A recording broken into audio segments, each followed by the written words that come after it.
Hi students, once again welcome back to Satvik study. आज की इस वीडियो में हम एक्सरसाइज 4.1 के सेकंड क्वेश्चन के फोर्थ पार्ट का सॉल्यूशन डिस्कस करेंगे। तो आइए सबसे पहले क्वेश्चन की स्टेटमेंट को रीड किया जाए। सो स्टूडेंट्स, क्वेश्चन की स्टेटमेंट में गिवन है अ train travels a distance of 480 kilometres at a uniform speed. तो स्टूडेंट्स, एक ट्रेन है जो कि 480 किलोमीटर डिस्टेंस ट्रेवल करती है। अब आगे इसने बोला if the speed had been 8 kilometres per hour lesser than it would have taken 3 hours more to cover the same distance. अब स्टूडेंट्स, इसने बोला कि अगर उस ट्रेन की स्पीड को 8 किलोमीटर्स पर आवर रिड्यूस कर दिया जाए, घटा दिया जाए, तो सेम डिस्टेंस को ट्रेवल करने के लिए ट्रेन को 3 घंटे ज्यादा समय लगेगा। तो इस इंफॉर्मेशन का यूज करते हुए हमें एक क्वाड्रेटिक इक्वेशन फॉर्म करनी है हर बार की तरह। तो चलिए स्टूडेंट्स, फटाफट से इसका सॉल्यूशन डिस्कस करते हैं। तो जैसा कि हमें क्वेश्चन में ये गिवन है कि ट्रेन ने 480 किलोमीटर डिस्टेंस ट्रेवल किया, सो मैंने यहां पर लिखा टोटल डिस्टेंस 480 किलोमीटर्स। तो ऑब्वियसली स्टूडेंट्स, क्योंकि उस ट्रेन ने डिस्टेंस ट्रेवल किया है तो ट्रेन की कुछ स्पीड भी होगी और उसको डिस्टेंस ट्रेवल करने में कुछ टाइम भी लगा होगा। सो यहां पर मैंने मान लिया कि उस ट्रेन की जो इनिशियल स्पीड थी या फिर ओरिजिनल स्पीड है उसको यहां पर मैंने x किलोमीटर पर आवर मान लिया और जो टाइम है वो मैंने यहां पर मान लिया t1। अब स्टूडेंट्स, हमें पता है कि स्पीड किसके बराबर होती है? Distance travelled upon time taken.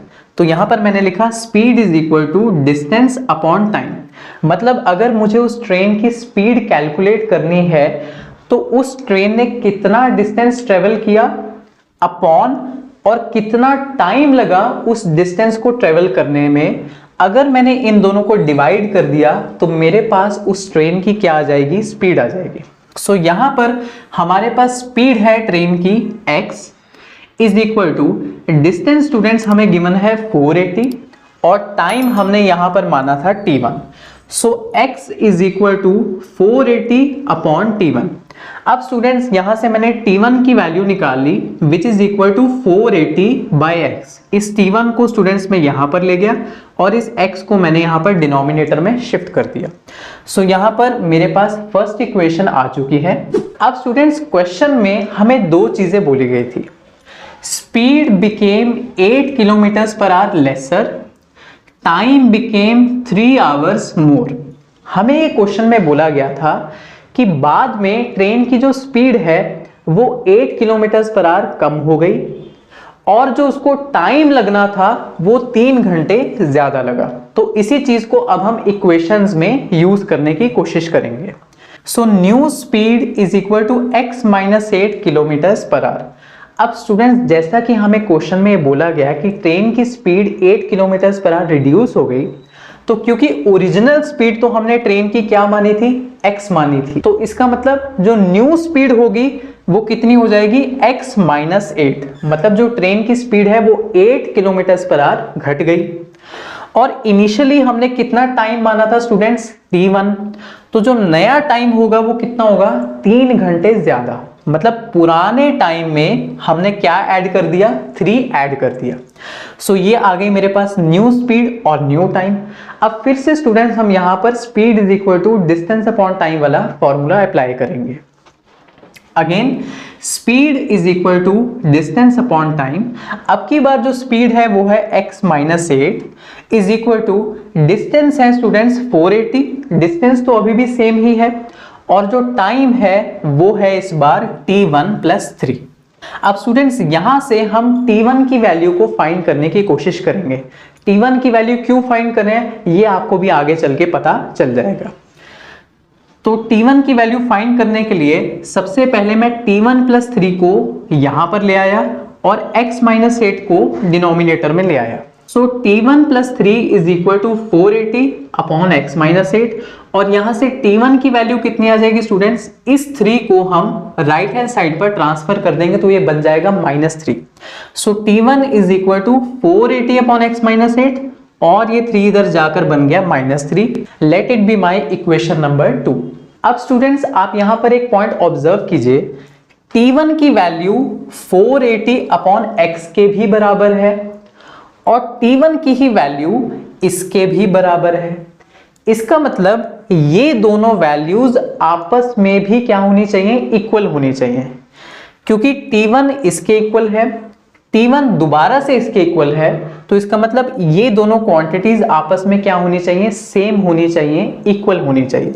तो मैंने यहां पर लिखा फ्रॉम इक्वेशन 1 एंड 2 इन दोनों को मैंने क्या कर दिया, इक्वेट कर दिया। So 480 upon x is equal to 480 upon x minus 8 minus 3। अब स्टूडेंट्स आप यहां पर ऑब्जर्व कर सकते हो कि मेरे पास जो इक्वेशन आई है अब उसमें केवल एक ही वेरिएबल है x, और अगर मैं इस इक्वेशन को सिंप्लीफाई करूंगा तो मेरे पास एक x में क्वाड्रेटिक इक्वेशन फॉर्म हो जाएगी। तो क्या अब आपको समझ में आया कि इस इक्वेशन में से भी T1 और यहां से भी हमने T1 की वैल्यू क्यों निकाली, ताकि इन दोनों को इक्वेट करके मेरे पास एक इक्वेशन x वेरिएबल में आ सके।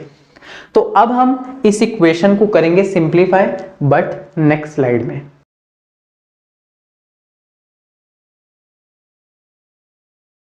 सो स्टूडेंट्स इस स्टेप तक तो हमने इक्वेशन फॉर्म भी कर ली।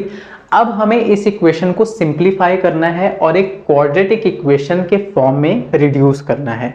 तो सिंप्लीफिकेशन कैसे होगी, हम यहां पर राइट हैंड साइड का सबसे पहले तो लेंगे एलसीएम। तो स्टूडेंट्स यहां पर मैंने लिया हुआ एलसीएम।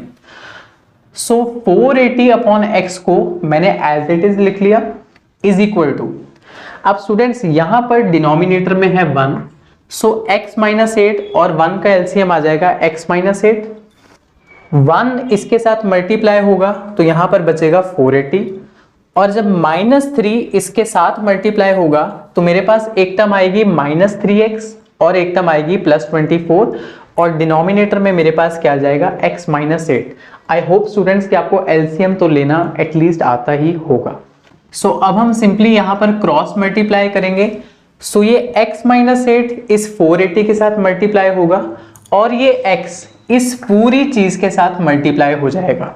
ठीक है स्टूडेंट्स, सो मैंने यहां पर लिखा 480 into x minus 8 is equal to, ये जो x है ये इस पूरे ब्रैकेट के साथ यहां पर होगा मल्टीप्लाई। ब्रैकेट को ओपन करते हैं, सो मेरे पास एक टर्म आएगी 480x minus 480 into 8 that is equal to 3840 is equal to 480x minus 3x square plus 24x। अब स्टूडेंट्स यहां पर 480x और 480x हो जाएगा कैंसिल आउट। इस माइनस 3x स्क्वायर को जब दूसरी तरफ शिफ्ट किया तो ये बन जाएगा प्लस 3x स्क्वायर। इस 24x को LHS पर शिफ्ट किया तो ये बनेगा माइनस 24x, और यहां से ये वाली टर्म आ जाएगी माइनस 3840 इज इक्वल टू 0। अब स्टूडेंट्स इन सभी टर्म्स में यहां पर मुझे दिख रहा है कि 3 कॉमन लिया जा सकता है। सो यहां पर मैंने 3 कॉमन ले लिया, तो अंदर बचेगा x square minus 8x minus 1280 is equal to 0, और अगर इस 3 को मैं यहां पर क्रॉस मल्टीप्लाई करूंगा तो ये 0/3 हो जाएगा और 0/3 अगेन हो जाएगा 0। So we are left with our answer and that is x square minus 8x minus 1280 is equal to 0। This is the required quadratic equation. And अगर आपको याद हो यहां पर जो x था वो क्या था students, original speed of the train. तो अगर हमें इस क्वाड्रेटिक इक्वेशन को सॉल्व करना आता होता तो हम डेफिनेटली हम ट्रेन की स्पीड भी निकाल सकते हैं, बट अभी क्वाड्रेटिक इक्वेशन को कैसे सॉल्व करना है ये हम आने वाली वीडियोस में पहले सीखेंगे और फिर हम क्वाड्रेटिक इक्वेशन को सॉल्व भी कर पा रहे होंगे।